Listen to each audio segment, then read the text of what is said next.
seus olhos, vamos falar com Deus. Pai, estamos aqui nesta noite. O nosso desejo mais íntimo do coração é que seja esta uma noite de bênção, de restauração, de fortalecimento espiritual, de encorajamento, de crescimento na fé, de comunhão, de celebração da nossa vitória em Cristo Jesus. Por isso nós te pedimos que todo e qualquer obstáculo seja agora removido. A pedra que está no nosso coração e nos impede de ouvir a tua voz, que ela seja removida. Assim como aquela pedra do túmulo de Lázaro foi removida, e Lázaro pôde ouvir a voz de Jesus, e assim também, ó Deus, a pedra seja removida e todos nós possamos ouvir a voz do Senhor nesta noite. Amém. Fala, pois, ao nosso coração, em nome de Jesus. Hoje é domingo de ceia e eu quero compartilhar com os irmãos a respeito da ceia do Senhor. Já fizemos isso algumas vezes, mas esta prática tem que ser permanente. Nós temos que constantemente refletir, até mesmo para a gente entender o que significa nos deslocarmos no domingo de ceia para celebrarmos a ceia junto com outros irmãos. Então, para hoje à noite, nós queremos pensar no capítulo 11 de Coríntios. Alguns versículos vocês vão poder ver aqui na tela, mas outros versículos não. Então a minha sugestão é que você abra agora a sua Bíblia. Abra a sua Bíblia aí em primeira carta de Paulo aos Coríntios, capítulo 11, para a gente meditar nesse texto da palavra do Senhor hoje à noite. O primeiro versículo que nós vamos ler é o versículo 2. Paulo diz assim: eu os elogio por se lembrarem de mim em tudo e por se apegarem às tradições exatamente como eu as transmiti a vocês. Interessante, o capítulo começa no versículo 1, nós estamos no verso 2. E já de cara no verso 2, Paulo faz um elogio para a igreja de Corinto. E é interessante porque essa igreja não recebe muitos elogios de Paulo, não. Ela é uma igreja que Paulo critica o seu comportamento desde os primeiros capítulos. Mas aqui no verso 2, ele elogia. Elogia porque eles se lembram dele. Ele diz assim: eu os elogio por se lembrarem de mim. E também eles os elogiam porque eles estavam guardando as tradições exatamente como foram transmitidas pelo apóstolo. Então há um motivo de elogio na carta. Aí você pode pensar assim: poxa, começou bem, não é? Significa que esta igreja está mudando, significa que algo novo está acontecendo com esta igreja. Mas parece que não, porque logo no verso 17, olha o que Paulo diz: entretanto nisto que lhes vou dizer, não os elogio, pois as reuniões de vocês mais fazem mal do que bem. Puxa vida, que informação séria. As reuniões de vocês mais fazem mal do que bem. O que Paulo está dizendo nesta afirmação do verso 17? Quando você vai a um culto, o que você espera de um culto? Espera que sejamos edificados? Espera que nós cresçamos na comunhão? Espera que tenha verdadeira adoração no culto? Não é? Espera que seja um momento extremamente agradável. E aí Paulo diz: não é isso que está acontecendo. Pelo contrário, quando vocês se reúnem, não tem edificação, não tem comunhão, não tem ensino, não tem alegria, não tem nada que deveria ter do ponto de vista de um culto, mas pelo contrário, vocês parecem que saem do templo pior ou piores do que entraram. Naquela igreja, a reunião estava causando mal. E é interessante que o mal está muito claro no texto, e nós vamos falar sobre ele, que são as divisões, a realidade das divisões. Tendo isso em mente, Paulo então começa a falar desse problema que ele detectou na igreja. O verso 18, ele diz assim: em primeiro lugar, ouço que quando vocês se reúnem como igreja, há divisões entre vocês. Está explícito a palavra divisões entre vocês. E ele diz: até certo ponto eu creio. No começo da carta, você que já leu a carta de Coríntios sabe que no começo da carta o apóstolo Paulo fala de 4 grupos distintos que tinha ali naquela igreja. Um grupo eu sou de Paulo, outro eu sou de Pedro, outro eu sou de Apolo, ainda tinha um 4º grupo que dizia eu sou de Cristo. Então era uma igreja que estava dividida em grupinhos. Não eram grupos pequenos, não. Eram grupos de pessoas que se separavam umas das outras por motivos errados, preferências. Agora, quando a gente chega no capítulo 11, Paulo diz: eu tenho ouvido, ele volta ao tema das divisões, eu tenho ouvido que há divisão entre vocês. E eu já falei sobre isso lá no começo da carta. E eu acredito que tenha mesmo.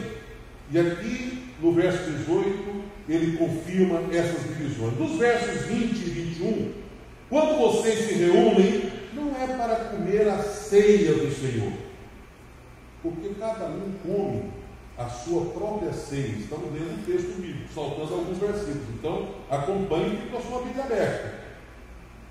À medida que a gente lê, a gente explica, para depois fazermos aqui algumas aplicações.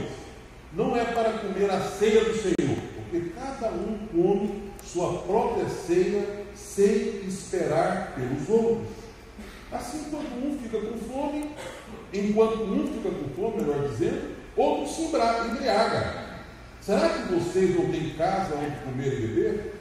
Ou desprezam a igreja de Deus e humilham os que nada têm? Que lhes direi? Eu os elogiarei por isso? Certamente que não. Pense comigo aqui. Havia naquela época festas na igreja. E tinha uma festa chamada festa ágape, ou a festa do amor. E lá na igreja do pastor Paulo Solonca, talvez fosse o juntar panelas. Lembra quando ele teve aqui, os que estavam aqui na época? Ele dizia que de vez em quando lá na igreja eles juntavam as panelas e faziam uma programação festiva. Não é? Era assim que acontecia a festa ágape. Cada um levava um pouco de comida e eles então faziam uma celebração em torno da mesa, comendo as comidas que todos haviam levado. E após este momento da comida, eles então iam celebrar a ceia do Senhor. Aí Paulo está dizendo o seguinte: sabe o que vocês estão fazendo quando a festa ágape acontece? Tem uns espertinhos que chegam primeiro.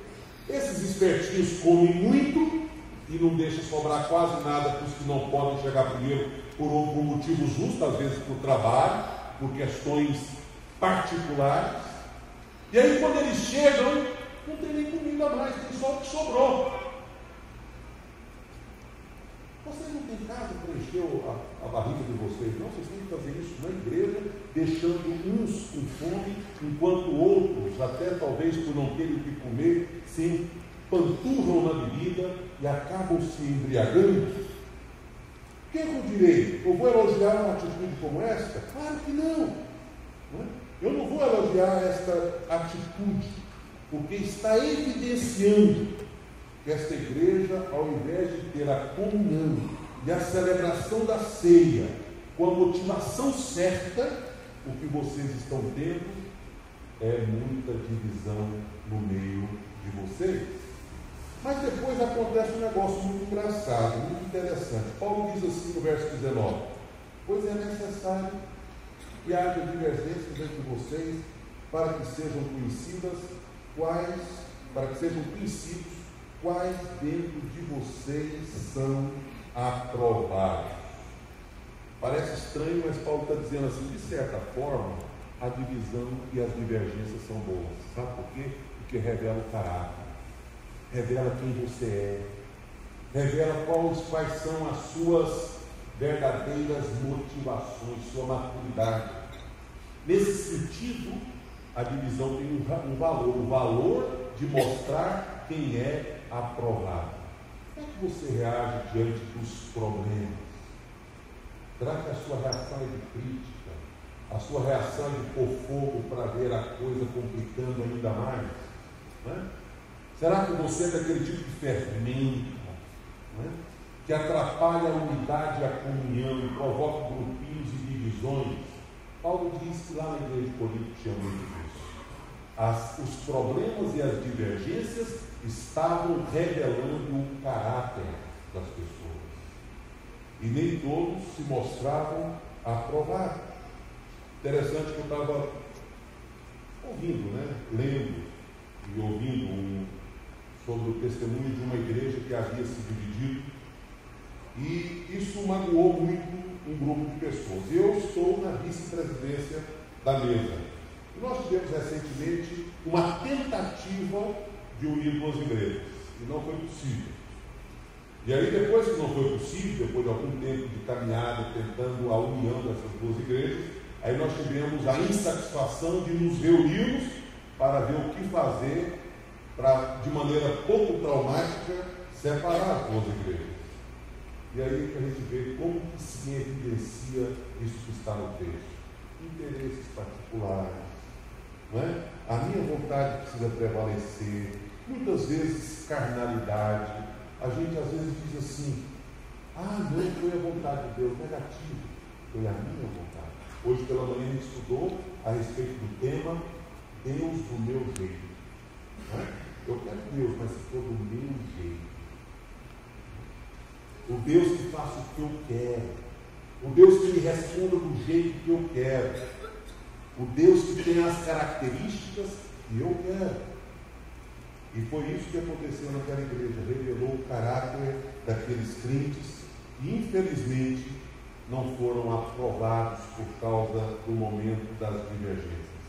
Mas aí Paulo confronta. Vamos caminhando para a gente chegar a algumas aplicações.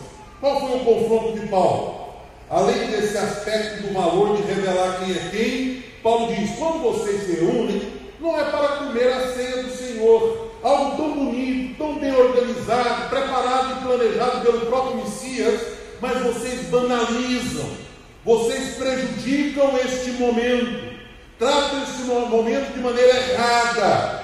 E ele diz por quê? Porque cada um come sua própria ceia sem esperar pelos outros. Assim, enquanto um fica com fome, o outro se embriaga. O que ele está querendo dizer com isso? Há muito espírito egoísta, e a ceia é para desmanchar, acabar com esse espírito egoísta. Por que nós celebramos a ceia? Para celebrar a unidade. Somos membros do mesmo corpo. Você é membro de um mesmo corpo. E essa ceia tem que revelar esta unidade que existe entre a igreja do Senhor Jesus. Será que você não tem casa onde comer? Esse versículo que nós já lemos, eu vou pular para chegarmos no recado do apóstolo. Ele diz assim: pois recebi do Senhor o que também lhes entreguei. A mensagem que eu quero transmitir para vocês não é invenção minha, não é algo que nasceu dentro do meu coração, mas é algo que eu recebi do Senhor. Alguns estudiosos chegam a dizer que esta revelação, do ponto de vista de escritura, aconteceu muito antes até mesmo da inspiração e da prática da ceia do Senhor. Era algo profético. Se isso ocorreu, e a gente não pode afirmar, é apenas a opinião de alguns comentaristas, então a gente pode dizer que foi fruto de uma revelação de como é que Deus queria que a Santa Ceia acontecesse. Eu recebi do Senhor o que também vos entreguei. Não é nada do meu próprio raciocínio, da minha inteligência, da minha invenção, mas é algo que eu recebi por revelação. E aí ele começa: que o Senhor Jesus, na noite em que foi traído, tomou o pão, e tendo dado graças, partiu e disse: isto é meu corpo que é dado em favor de vocês. Façam isto em memória de mim. Da mesma forma, depois da ceia, ele tomou o cálice e disse: Este cálice é a nova aliança no meu sangue. Façam isso sempre que o beberem em memória de mim. Jesus, na noite em que foi traído, tomou o pão, dando as graças disso, ser o corpo que é dado por nós. Vamos ver o que a gente aprende com isso depois dessa leitura dinâmica desse texto, procurando explicar cada parte. Primeiro, o pão. Qual é o significado do pão? Está aqui estampado, até podia ter pegado um pão para nós colocarmos na mão e voltarmos e começarmos olhando para ele a pensar no significado do pão. No Velho Testamento, o pão simbolizava o maná que o povo comeu no deserto depois da libertação do Egito. No Novo Testamento, o pão não é apenas o corpo de Cristo, no sentido como nós ocidentais vemos, não é? Corpo, isso aqui que está saltando aos meus olhos. Mas o corpo de Cristo, ou corpo no Novo Testamento, ou na cultura oriental, na verdade significa a pessoa por inteiro. Seu ministério, sua obra, aquilo que ela era. Quando Jesus diz assim, isto é meu corpo, ele está dizendo, aqui estou eu, me doando por inteiro. Interessante, porque quando ele sentou na mesa para tomar a ceia, Jesus, havia um traidor com ele. Tinha ou não tinha um traidor com Jesus? Ele negou a ceia para ter traidor? Ele não negou a ceia para o traidor. Ele até disse, a mão do traidor está comigo à mesa. Mas o traidor comeu o pão. Você sabe por quê? Porque o Evangelho ele não diz não, ele diz sim. Agora a pessoa é que vai dizer amém ou não vai dizer amém. A pessoa é que vai confirmar se aquele sim vai significar alguma coisa para ela ou não. E é interessante também você notar uma outra coisa na ceia do Senhor Jesus. Sabe qual é? É que quando Jesus dá o seu corpo, simbolicamente naquele pão, ele está dizendo, em outras palavras, o seguinte: eu sou o prato principal desta última refeição que eu estou fazendo com vocês. Eu sou o prato principal. Porque o meu corpo é verdadeira comida. O meu sangue é verdadeira comida. Ele diz isso naquele discurso de João, capítulo 6. E ele sabia que ele iria morrer. Então, quando ele diz assim, esse é meu corpo que é dado por vós, ele está dizendo, eu vou morrer. Meu sangue vai ser derramado. E vocês podem até não entender, mas o prato principal neste momento de celebração sou eu mesmo. Eu mesmo sou o prato principal. Porque eu estou me entregando em favor de vocês. Esse é o significado do pão.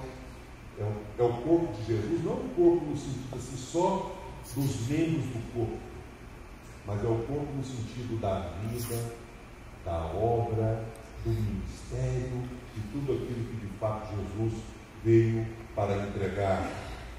Por isso ele declarou, eu sou o pão da vida. Aquele que vem a mim nunca terá fome, e aquele que crê em mim nunca terá sede.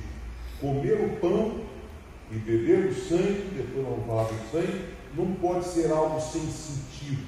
A gente vem aqui no primeiro domingo do mês, pega um pão, pega um cálice, come, bebe e volta para casa sem saber absolutamente nada do que foi feito durante essa cerimônia. E o cálice? Qual é o significado do cálice? No Velho Testamento, o sangue foi usado para selar muitas alianças. Muitos pactos foram feitos e foram carimbados e selados com sangue. Só que agora, um novo sangue foi derramado para selar uma nova aliança. E este sangue tem características especiais. Pois vocês sabem que não foi por meio de coisas perecíveis, como o prata ou ouro, que vocês foram redimidos de sua maneira vazia de viver, transmitida por seus antepassados, mas pelo precioso sangue de Cristo, como de um cordeiro, sem mancha e sem defeito. Deus ofereceu como sacrifício, Deus o ofereceu, falando de Jesus, como sacrifício para propiciação mediante a fé pelo sangue demonstrado na cruz. Creio que o primeiro texto saiu a referência errada, é um texto de Pedro. Então o cálice, antes de eu voltar para a memória, o cálice que foi derramado, não foi prata, não foi ouro, e não foi coisas perecíveis, mas foi um sangue puro. O sangue do Velho Testamento era de um animal, agora foi o sangue de Jesus Cristo, o Cordeiro de Deus, que tira o pecado do mundo. Você pode ter o seu pecado purificado através do sangue remidor, como diz o texto de 1 de Pedro, e pode começar uma nova caminhada com Jesus a partir do sangue que foi derramado na cruz do Calvário. Olha o outro aspecto da ceia, memória. Preste atenção aqui. Não é apenas uma pequena recordação. O texto fala que deve ser feito em memória de mim. É interessante porque no Velho Testamento, como é que o povo de Israel foi liberto? Vocês se lembram? As pragas do Egito, várias pragas, né? E o faraó endureceu. Depois de muitas pragas e de faraó endurecendo o coração, de repente, Deus manda a última das pragas, que era o anjo da morte, para morrer todos os primogênitos do Egito. Como é que os primogênitos das casas dos israelitas seriam preservados? Através do sangue. Associando com a memória, eu fico imaginando, depois de muitos anos, né? Passaram-se anos e mais anos, eles estão celebrando a Páscoa, e um animal morria para que eles pudessem celebrar a Páscoa. Aí o filho chega no pai e diz: pai, por que é que esse animal está morrendo e por que é que o senhor está fazendo isso com o sangue dele? Vocês acham que ele apenas iria dar uma explicação qualquer? Não, aquele era o momento de explicar, de doutrinar, de ensinar os filhos. E aí então o pai chega no filho e conta toda a história da libertação do povo da escravidão egípcia. Olha, meu filho, nós estávamos no Egito como escravos. E Deus nos libertou numa noite especial e milagrosa. Mas para que nenhum dos filhos primogênitos das famílias de Israel morresse, Deus ordenou que um animal morresse e o sangue desse animal fosse aspergido sobre as portas ou sobre os umbrais das portas. Houve então um contar de história. Deixa eu dizer uma coisa, o texto bíblico diz assim: façam isso, repartam o pão, repartam o cálice, mas façam isso em memória de mim. O que é essa memória de mim? Uma recordaçãozinha qualquer? Não é uma recordaçãozinha qualquer, não é o peso de uma pequena historiazinha qualquer. Façam isso em memória de mim. Contem a história, falem para os seus filhos, explique para a família. Vocês sabem por que nós celebramos a ceia? Porque o Cordeiro de Deus, que tira o pecado do mundo, foi morto por causa dos seus pecados, para que você, como filho de Deus, não precisasse mais morrer. Sabe por que celebramos a ceia? Porque a ceia é a nossa libertação, é a nossa Páscoa, a nossa libertação do pecado. Façam isso em memória de mim. Em outras palavras, dê bastante importância, porque o que aconteceu foi profundo. Vocês estavam mortos em suas transgressões e pecados. Anteriormente todos nós também vivíamos, satisfazendo a vontade da nossa carne, seguindo os seus desejos e pensamentos como os outros. Éramos por natureza merecedores da ira, mas aí o texto continua dizendo que todavia Deus, que é rico em misericórdia, e vocês conhecem o texto de Efésios, pelo grande amor com que nos amou, nos deu vida em Cristo, e por isso aqueles que estavam mortos pela graça foram salvos. Porque pela graça sois salvos mediante a fé. Isto não vem de vós, é dom de Deus, não de obras, para que ninguém se glorie. Sabe por que nós vamos celebrar a ceia hoje? Em memória. Mas você acha que é algo simples? Não.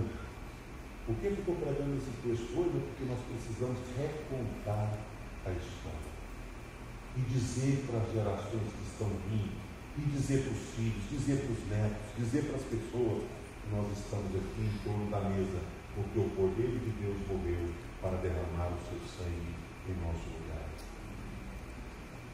Qual a importância dessa celebração? Acompanhe comigo. Em primeiro lugar, ceia implica em proclamação. Você pode repetir isso comigo? Ceia implica em proclamação. Mais uma vez. Ceia implica em proclamação. Olha o que o texto bíblico diz. Verso 26 do mesmo capítulo. Porque sempre que comerem deste pão e beberem deste cálice, vocês anunciam a morte do Senhor até que Ele venha. Amém ou não? Amém. Sabe o que o texto está dizendo? Nós proclamamos a morte do Senhor e não o Senhor morto. Eu gostei dessa frase. Queria que vocês repetissem ela comigo também. Nós proclamamos a morte do Senhor e não o Senhor morto. Jesus ressuscitou, gente. Amém? Amém. Jesus não está morto. Nós anunciamos a mensagem de um Senhor que morreu, mas que ressuscitou. Por isso a mensagem não é de um Deus morto, não é? Mas de um Deus vivo. O Senhor Jesus Cristo está vivo. Esta é a mensagem de proclamação que o verso 26 nos ensina a fazer. O testemunho da nossa fé é o nosso Salvador, que nós celebramos na ceia do Senhor. Morreu, mas Ele ressuscitou, está vivo, está à destra de Deus Pai. E por isso nós podemos adorar a um Deus que é vivo. Sempre que comerem deste pão, sempre que beberem deste cálice, vocês vão lembrar disso. Nós anunciamos e proclamamos uma mensagem poderosa da morte do Senhor, mas não de um Senhor morto. E mais, a ceia implica em outra proclamação além da morte de Jesus, é a proclamação da comunhão dos santos, porque ceia implica em comunhão. Lembra que Paulo critica a igreja porque eles reúnem de maneira egoísta? Cada um está preocupado consigo, cada um quer resolver o seu próprio problema, matar a sua própria fome. Ninguém está preocupado com o outro. Por isso que no começo dizem, algumas igrejas fazem isso hoje, no começo você tinha apenas um pão, contrariando ali alguns aspectos da higiene, não é? Mas você pegava aquele pão e ia passando. Cada um tirava um pedacinho e passava o pão para frente. Tirava um pedacinho e passava o pão para frente. Cálice era apenas uma taça, era apenas um copo, era apenas um lugar. E cada um ia bebendo, não é? Um pouquinho daquele cálice. Essa é a ideia original. O fato da gente, por questões de higiene, já trazer o pão cortado, já trazer os cálices individuais, não pode tirar de nós a ideia da comunhão. Porque mais importante do que partir o pão é repartir o pão. Mais importante do que partir é repartir o pão. E a lição que o texto quer nos ensinar é que com a ceia nós deveríamos dizer como daí fora, nós temos comunhão. Somos um corpo só, estamos juntos, vivemos bem, temos divergências, mas temos maturidade para resolver as nossas divergências. A gente consegue sentar na mesa e olhar no olho de todo mundo. A gente se ama em Cristo Jesus. Não é a vontade de Deus que sejamos iguais, é a vontade de Deus que sejamos unidos. E a ceia é símbolo da nossa união. Podemos pensar diferente em muitos pontos que não são essenciais para a fé. Mas a comunhão é de fundamental importância porque nós temos algo em comum. O sangue de Jesus Cristo que foi derramado por você, por mim e por todos nós. Não há motivo para divisão. Você sabe quais são os 4 motivos básicos de divisão? Deixa eu me lembrar. O primeiro motivo de divisão: falsa doutrina. E Paulo luta muito com isso em algumas das suas cartas. Ensinamentos falsos. Domingo passado eu preguei sobre esse tema, falta profeta, para os dias de hoje. Porque as pessoas estão pregando o que o mundo quer ouvir e não o que Deus quer falar. Algo diferente. Segundo motivo de divisão é o sentimento de superioridade. É difícil eu sentar com você, porque eu sou muito melhor que você.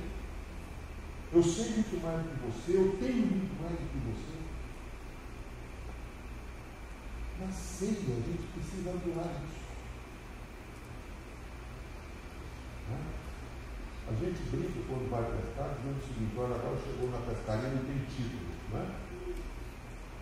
não tem pastor, não tem doutor, nós somos pescadores. A gente brinca, né? No ano passado a gente estava num monte de gente com diferentes funções, e a gente falou isso na hora que chegou, que a gente veio aqui para a gente, de fato, curtir a natureza e brincar. A gente fala aqui, ouça a expressão de brincadeira, mas aquilo tem um certo sentido aqui dentro do templo. Porque dentro do templo deve cair os títulos. Deve cair os títulos. O pastor Armando Bispo, lá em Fortaleza, criou lá uma cultura. Recentemente, pessoas estiveram lá, e lá, interessante, já não tem mais título. Enquanto o pessoal está brigando por título, reverendo, apóstolo, pastor, querubim, não sei mais o quê, lá é só o nome mesmo. E por causa do celebrando da recuperação, e qualquer outra coisa simbolicamente parecida com alcoólatras anônimos, eles vão na frente e falam só o nome mesmo. Chega lá, eu sou Armando, aí a igreja toda em coro, sou Armando. Sem título. Porque muitas vezes nós nos afastamos uns dos outros por causa dessa barreira. Você sabe mais do que eu, você tem mais do que eu, você é conhecedor das coisas mais do que eu, e por isso não dá para ter comunhão. A ceia quebra isso. A ceia é a proclamação para o mundo ouvir que nós somos um em Cristo Jesus. Amém ou não? Amém. Nós somos um em Cristo Jesus e estamos unidos em Cristo. O que nos une não é outro motivo senão Jesus. É Jesus que nos une. E nós precisamos crer nisso. Olha o que o texto diz. Não é verdade que o cálice da bênção que abençoamos é uma participação no sangue de Cristo, e que o pão que partimos é uma participação no corpo de Cristo, e já é capítulo anterior. Como há somente um pão, nós que somos muitos, somos um só corpo, pois todos participamos de um único pão. Essa é a ideia que eu falei do único pão. É um corpo só. Jesus não tem muitos corpos. É um corpo. E nós somos corpo de Jesus Cristo. Ceia implica na proclamação da comunhão. Ceia implica na proclamação da vinda do Senhor Jesus. O texto bíblico é claro: porque sempre que comerem deste pão e beberem deste cálice, vocês anunciam a morte do Senhor até que Ele venha. Deixa eu dizer para vocês uma coisa: nós temos a expectativa da volta de Jesus. Temos ou não? Temos a expectativa da volta de Jesus. Mas a Bíblia nos ensina não somente a termos essa expectativa, mas a proclamarmos a volta de Jesus. Nós temos que dizer para o mundo que Jesus Cristo vai voltar. E nós queremos que Ele volte. E nós vamos orar e cantar: Maranata, ora vem, Senhor Jesus. Não é? Nós precisamos desejar, ter expectativa, mas anunciar a volta do Senhor Jesus. E ceia também implica em purificação. Por isso o texto diz: olha, portanto, todo aquele que comer o pão, ou beber o cálice do Senhor indignamente, será culpado de pecar contra o corpo e o sangue do Senhor. Examine-se cada um a si mesmo, e então coma do pão, e então beba do cálice. Ceia implica também na proclamação da purificação. Examine. Não é examinar para dizer assim, vou ficar 1 mês, 2 meses, 3 meses, 5 meses, 6 meses sem participar da ceia. Examine para fazer um conserto. Examine para acertar a vida. Tem gente que fica tempo longo demais sem tomar a ceia porque não conseguiu consertar, pensando que está cumprindo o caminho de ensino. É negativo. Não está cumprindo o caminho de ensino. O caminho de ensino é, se algum irmão tem alguma coisa contra você ou você contra ele, vai resolver logo, depressa. Sai correndo. Não fique conservando esse negócio por muito tempo. Eu, às vezes, sou impulsivo até demais para tentar resolver os problemas. Há alguns anos atrás, alguns irmãos se lembram de um episódio que ocorreu conosco fora de Goiânia. Eu mal esperei chegar em Goiânia. E quando a pessoa me viu lá no escritório, assustou demais, porque imaginou que nunca mais iria me ver.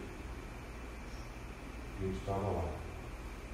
Porque eu disse para ele, olha, não dá para ficar nem um dia sem resolver essa pendenga entre a gente. Não dá, eu tenho que resolver para depois comer o pão do cálice. Aí resolva logo. Se hoje à noite alguma coisa te impede de tomar a ceia e você tiver jeito de resolver hoje ainda, resolva hoje. Está ali no cantinho, pega o telefone, liga se a pessoa não estiver aqui. Fulano, tem ceia aqui na igreja hoje, o Espírito Santo falou no meu coração, dizendo que eu tenho que pedir perdão para você. Eu tenho que acertar minha vida com você. Você me perdoa? Eu posso tomar a ceia com o seu perdão no coração? Não é deixar para depois, é acertar e acertar rápido. Ceia implica em purificação. Ceia também implica em discernimento. Olha o texto. Pois quem come e bebe sem discernir o corpo do Senhor, come e bebe para a sua própria condenação. Por isso, ai de vocês, muitos fracos e doentes, e vários que já dormiram, e esses dormiram, entenda-se, já morreram mesmo, porque é a mesma expressão para as mortes do Novo Testamento. Gente que não conseguiu discernir o significado da ceia. Como eu disse no começo, o primeiro domingo do mês que a gente se separou para ser o domingo da ceia, pode ser um dos domingos mais especiais na vida de todos nós. Mas nós podemos também fazer uma das cerimônias mais banalizadas da nossa vida. Se a gente fizer isso sem refletir o significado, se a gente fizer isso sem celebrar o significado, sem proclamar a mensagem que a ceia de fato traz consigo. Você quer de fato celebrar a ceia do Senhor de modo correto e digno? Você precisa de discernimento. Ceia implica discernimento. Discernir o corpo, discernir o sangue de Jesus Cristo, porque quem come e bebe sem discernir, come e bebe para a sua própria condenação. Isso gera doença, enfermidade. E para terminar, para que a gente possa participar dessa ceia, evitando a condenação, os versos 33 e 34 servem para nós de conclusão. Portanto, meus irmãos, quando vocês se reunirem para comer, esperem uns pelos outros. Se alguém estiver com fome, come em casa, para que quando vocês se reunirem, isso não resulte em condenação. Quanto ao mais, quando for, lhes darei instruções. Portanto, meus irmãos, quando vocês se reunirem para comer, esperem uns pelos outros. Da vez passada que eu preguei sobre esse texto, eu enfatizei muito esse esperar uns pelos outros. Semana passada eu participei de um grupo pequeno que não é da nossa igreja, de uma celebração da ceia. Eu coopero lá de vez em quando, aí a pessoa me ligou e convidou e disse: pastor, o senhor nunca participou da ceia do nosso grupo, a gente faz de vez em quando uma ceia, eu queria que o senhor viesse, né, para participar.